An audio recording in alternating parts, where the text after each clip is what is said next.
Have you ever wondered why two people that started from the same spot, say two brothers or two friends, started from the same spot, say in high school or after graduating from high school, and 10 years after graduation from high school, one succeeded and the other one still struggling? What seems to be the problem? From my research and experience, I discovered the problem can be nailed to one thing: desire to succeed. So DBA, what do you mean by that? Does it mean that one person desired to succeed and the other one did not? On the contrary, most people, like both of them, have desire to succeed. But one person has obsessive desire to succeed and the other one has a lackadaistic attitude to succeed. So what is an obsessive desire to succeed? An obsessive desire to succeed is what I call a determination to succeed.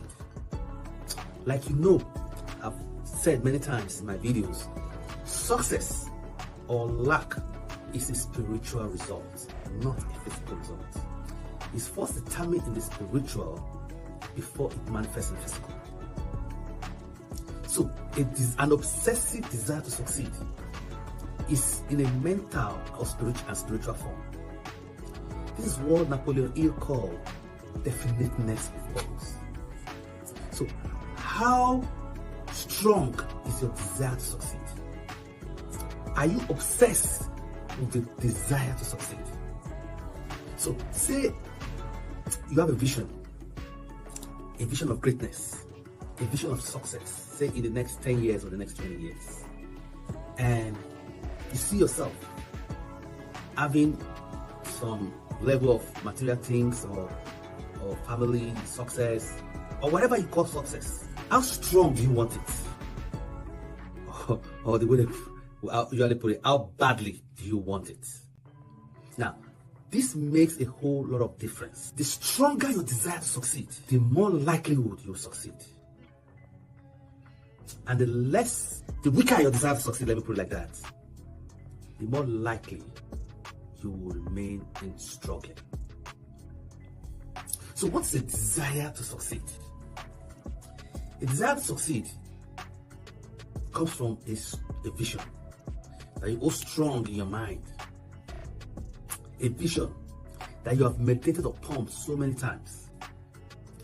A vision that gave you a motivation each and every day you wake up to rise up and pursue that vision.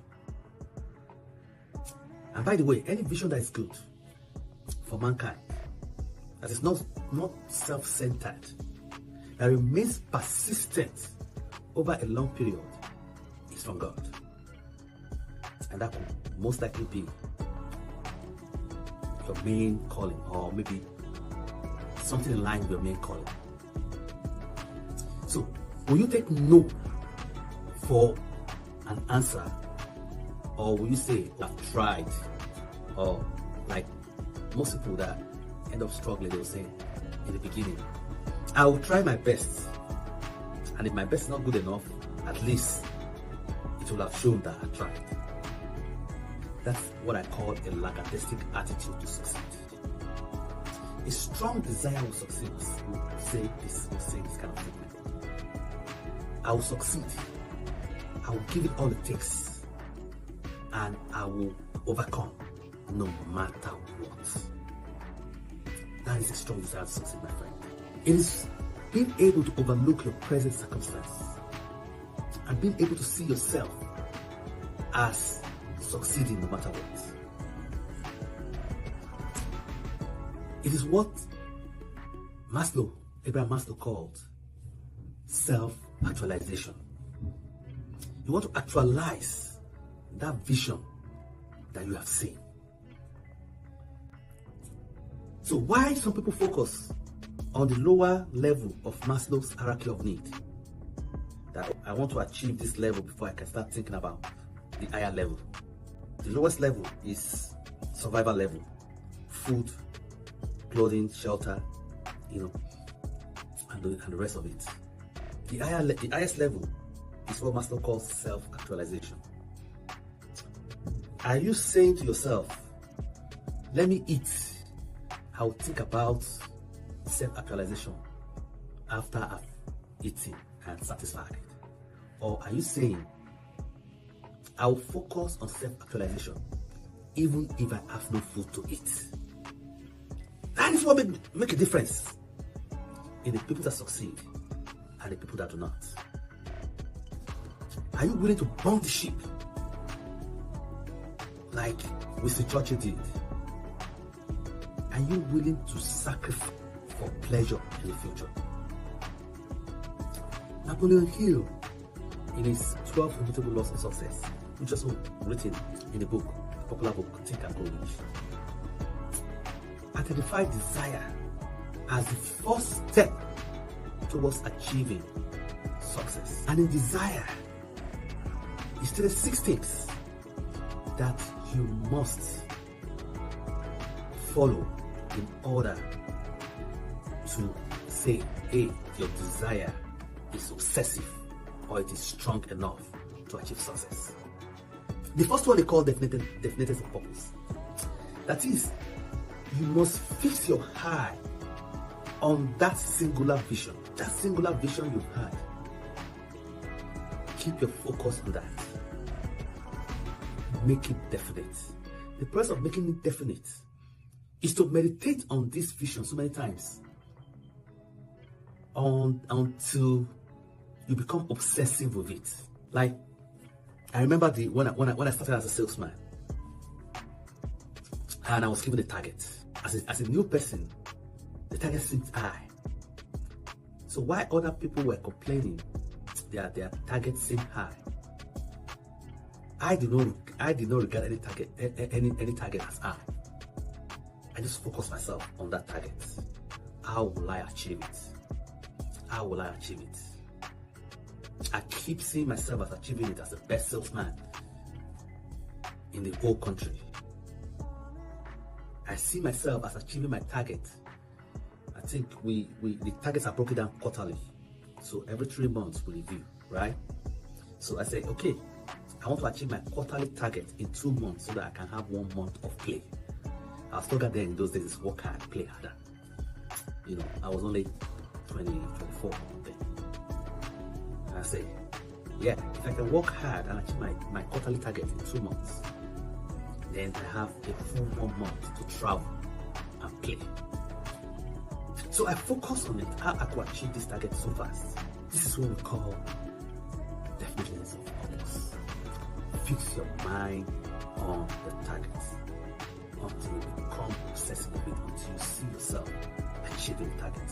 So yeah, you have to think about what you want to give, the sacrifices that's involved in achieving this target. As a salesman, I realized I have to understand my products. I have to understand my selling skills. So I have to review selling skills so many times. Practice role play with others. Role play in places, in territories that does not matter, or in customers that does not matter. Role play with my colleagues. Role play, videotape myself, and give it to others to check it out. And then I have to understand my products. I have to know the strengths and the weaknesses of my products. I have to understand my competitors. What are their strengths? What are their weaknesses? This takes immense amount of study. I mean, we're talking about reading journals. I remember when I analyzed my targets and I said, hey, I don't even understand this product. It took me, I was at home when I got to my territory. You know, the territory they posted me. I was at home for 1 week reading from morning till night.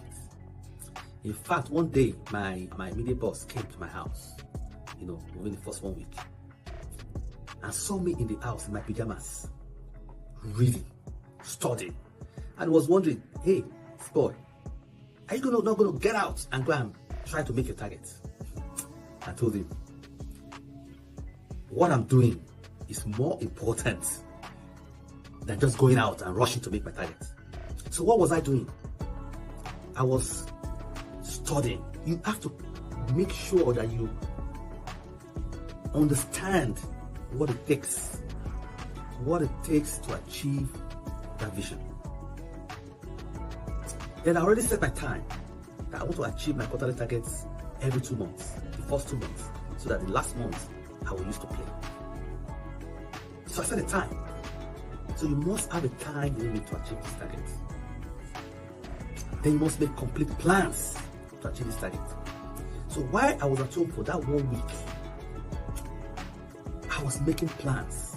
Then at one time, I think the second week, I just drove around the territory to meet all my customers and potential customers. I was not selling. I was just checking things out. So the second week, I was checking things out. Checking my territory out. Checking my customers out. Checking the places. Then I came back home again to the drawing board to plan. And that's the fourth thing. Make complete plans from the beginning to the end. You remember when Moses was taking the children of Israel to occupy the land and they got to Jericho, he had to send spies to go and spy the land. So let's check out the land. Let's check out our enemy. Let's even check out what are the goods in the land. What are we going to get from this land? Is it worth it? God says it's filled with milk and honey, but well, let's check it out. So you have to check out your territory. Drive around. Fly if you have to. Go and check out the territory. Check out your gains as well. Maybe you want a mansion. Go and check out the mansion. Maybe you want to have a private jet.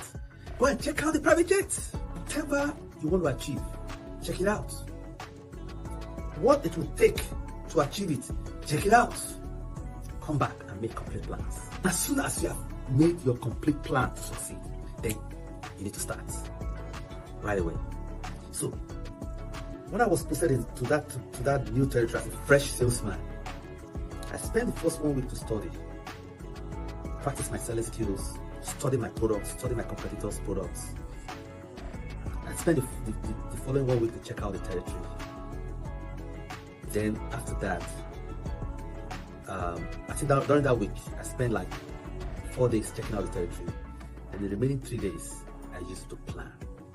All this while I was not selling.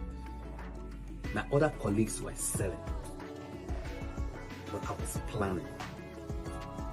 After I made a complete plan, by the third week I started. And within the next 6 weeks, I had made my targets for the quarter.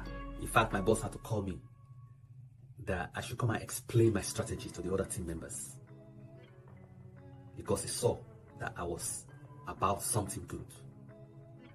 But he couldn't really put his hands on it. But when he saw that I met my targets, then I had to be the one to demonstrate, to explain, to teach other salesmen how to achieve targets. And the last thing is, you have to psych yourself. You have to see yourself achieving the target. And you have to psych yourself, because the subconscious mind is at your disposal. It takes whatever you give it. If you plant apple, it gives you apple in abundance. If you plant poison oak, it gives you poison oak in abundance. So you have to consciously and deliberately plant good things in your subconscious mind. And one of the ways is to read it aloud. Put it on a plane. Put it all over the place. Your bedroom, your bathroom, your kitchen, everywhere. Put it under your pillow. Then read it out. At least twice a day. That's what you can go with recommended. But I recommend at least 4 times a day. First thing in the morning, next when you have your breakfast, when you have your lunch, then before you go to bed. That's what I recommend. This will give your subconscious mind the picture that you are already there. And once your subconscious mind interprets that, it directs your brain to give you what you want. So in the conclusion, one of the strongest factors to success is what I call obsessive desire to succeed. And this attains having a definiteness of purpose, checking out what you need to give to achieve that purpose, setting a time to achieve it, making complete plans to achieve it, then start at once, even when you are not ready. And read it aloud to deceive your subconscious mind that you are already successful. Hope you got something from this. If you like this video, remember